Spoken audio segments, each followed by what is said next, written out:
Hey guys, hope you're doing great. Let's go over the latest news of NIO in the last couple of days. So the first one is about COVID disruptions cost NIO 7,000 units of production in October according to reports. NIO's deliveries in October did not reach record highs as its helmsman had previously expected, as COVID brought new surprises. So how much has COVID affected the electric vehicle makers' production? A recent report provides the answer. COVID disruptions caused NIO to lose production of 7,000 electric vehicles and a loss of deliveries of about 5,000, according to Bloomberg November the 2nd, citing people familiar with the matter. The following is the original text of the report referring to the two figures. The disruptions have meant a loss of around 7,000 electric vehicles in production, meaning deliveries have dropped by about 5,000. Figures released by NIO on November the 1st show its deliveries 10,059 vehicles in October, down 7.5% from 10,878 in September.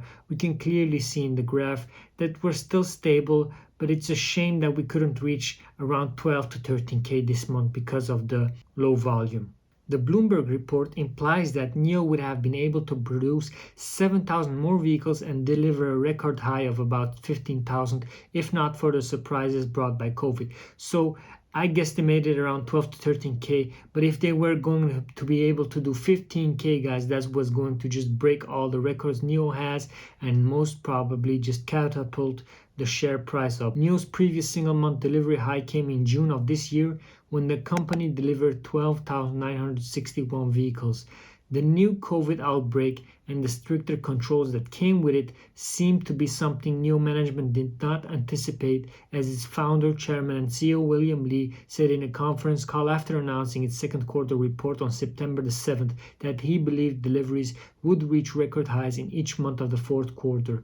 NIO has two plants in Hefei and Anhui province. In a November 1st report, local media outlet 36KR cited sources familiar with the matter as saying that NIO's production has been facing challenges since mid-October.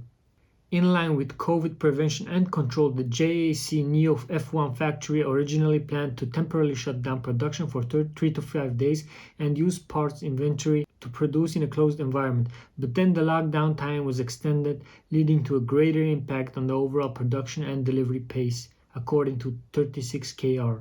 NIO's F2 plant in NIO Park has also been under close management recently, with the plant's vehicle assembly line suspended, the report said, citing sources familiar with the matter. NIO acknowledged on November the 2nd that the report was true, saying COVID was affecting production and delivery schedules. Yesterday, the company said it had resumed production at its plants, so that's just amazing news that they started to produce again. Bloomberg's latest report mentioned that production at NIO's plant was also affected by some part supply delays. NIO had tried to run a so-called closed-loop system at the plant, which required workers to stay on site and continue production even if a lockdown is in place, but those efforts failed due to a lack of parts, according to the report. NIO currently sells 6 models in China, including 3 SUVs based on the NT 1.0 platform, the ES8, ES6, ES6, EC6, and 3 models based on the NT 2.0 platform, the ES7, the ET7, and the ET5. Only the ET5 is produced at NIO's F2 plant in NIO Park, while all other models are produced at the GAC NIO F1 plant. So guys, can you imagine if we did the 5K extra? If only COVID wouldn't have hit China as hard as it has right now, we would have around at least 14-15K cars delivered in a month. So this would just break all the records they had, and it would for sure catapult the stock price, because let's look at it this way. If we can sell 15K a month, that's 180K cars a year, guys, already, if we're counting the next years that's going to be following up. But that's just 15K for this year. Next year they're gonna hit 25K, 30K, so it's gonna go pretty much up once the plants are fully functional. Sales are already there, the pre-orders are already there. People just want to get the cars right now, and I hope people don't get bored of waiting, because right now it's pretty bad that you have to wait so long to get a NIO car. So it's pretty bad if you're gonna be waiting for your car, but the good news is that the wait times have been reduced by just a bit. So we got this new article that says that wait times for all NIOs 866 models have been reduced to 2 to 3 weeks for the ES7 to 7 to 9 weeks, and for the ET7 to 4 to 6 weeks. The expected delivery times for most NIO models have been further reduced, the company's second update of the information this week.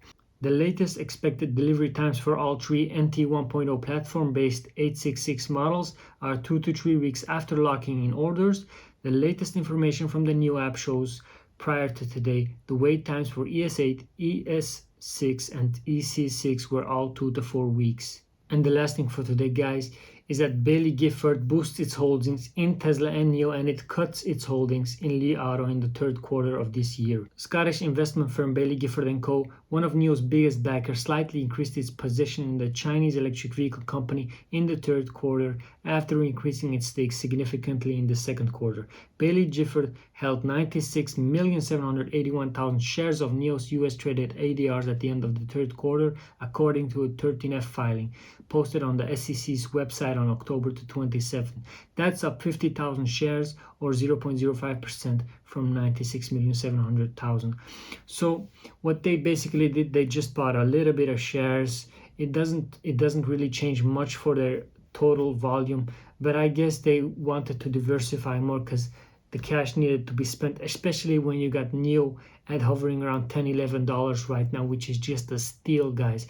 Can you imagine, like, a company that's worth as much as NIO? The true value of NIO is probably right now 30 to 40% of what Tesla is worth when we're talking about stock price.